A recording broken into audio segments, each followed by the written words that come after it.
국민과 함께 자유민주주의를 지키겠습니다. 비상계엄을 반드시 막아내겠습니다. 통과되지 않도록 노력하겠습니다.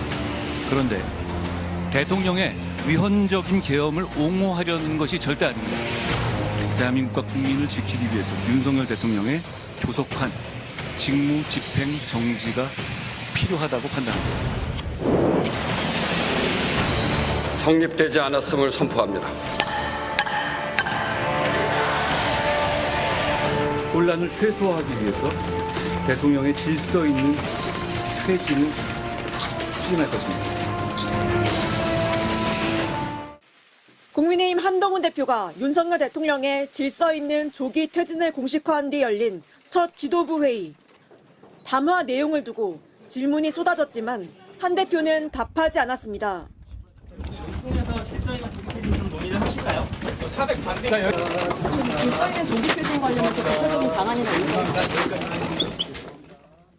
회의는 비공개로 진행됐고 회의에서도 한 대표는 거의 발언을 하지 않은 것으로 전해졌습니다. 한 대표는 하루 전 담화에서 윤 대통령이 국정에 관여하지 않을 거라고 단언했지만 대통령은 외교를 포함한 국정에 관여하지 않을 것입니다. 윤 대통령은 보란듯 이상민 전 행정안전부 장관을 면직했고 국방부는 윤 대통령이 여전히 군 통수권자라고 밝혔습니다. 한 대표는 또 한덕수 국무총리와 매주 만나 국정 공백이 없도록 챙기겠다고 예고했지만 즉시 우원식 국회의장이 위헌적이라고 제동을 걸었습니다. 한 대표는 국무총리가 국정을 챙기고 당은 적극적으로 협의하겠다는 뜻이었는데 언론이 오해한 거라고 주장했습니다. 당 대표가 국정을 권한으로 행사할 수는 없죠. 그런 취지는 아닙니다. 그건 오해하신 거고. 하지만 군 통수권이나 외교 등 헌법이 규정한 대통령의 권한에 대해선 거듭 이어진 질문에 답하지 않았습니다. 군 통수권에 대해서 대통령 직무가 배제되는 겁니까? 저는 마찬가지라고 생각합니다. 외교까지 포함한다는 제가 말씀드렸죠. 누가 군 통수권을 대리하나요? 자, 여기까지. 지나가겠습니다. 군통수권 대통령한테 있었는데요. 윤 대통령은 임기를 포함한 전국 수습을 우리 당에 일임하겠다고 밝혔고 한 대표는 질서 있는 조기 퇴진을 선언했지만 조기 퇴진의 윤곽을 제시하긴커녕 첫 담화부터 불거진 위헌 논란에 대해서도 제대로 답변을 내놓지 못하고 있습니다. MBC 뉴스 지은수입니다. 한동훈 대표가 오늘 별다른 입장을 내놓지 않고 침묵을 이어가고 있는데요. 이런 모습이 어제나 그제랑은 다릅니다. 어떻게 봐야 될까요?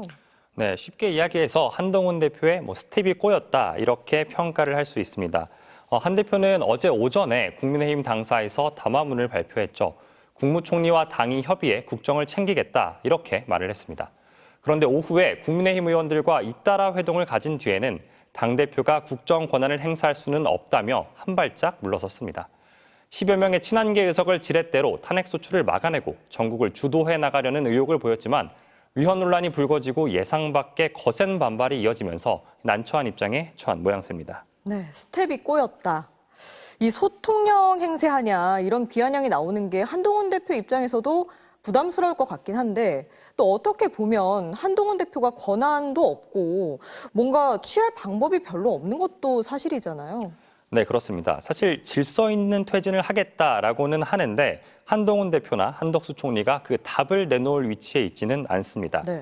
윤석열 대통령이 직접 자리에서 내려오거나 탄핵 소추를 통해 대통령의 권한을 상실하는 방법만이 헌법에 나와 있는 합법적인 퇴진입니다.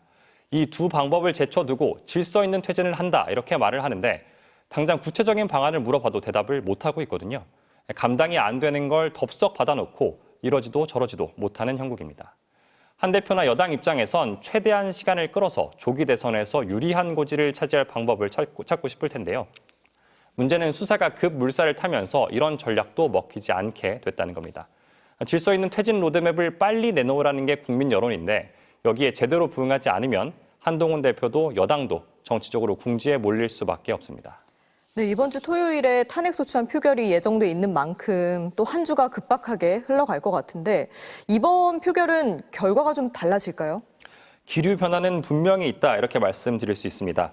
탄핵소추안 표결에 집단으로 불참을 하면서 여론이 굉장히 악화가 됐고요. 네. 경제도 지금 좋지 않습니다. 불확실성이 증폭되는 상황에서 여당도 점점 더 코너에 몰리고 있다고 할 수 있는데요. 탄핵소추 반대 당론이나 표결 불참 방침을 이번에도 밀고 나가기가 쉽지만은 않아 보입니다. 물론 국민의힘이 표결에 참여한다고 해서 탄핵소추안이 반드시 가결된다고 볼 수는 없지만 앞으로 진행되는 수사 상황과 여론의 추이가 가결 여부를 결정할 전망입니다. 결론적으로 가결 가능성이 조금 더 높아졌다 이렇게 볼 수 있을 것 같습니다.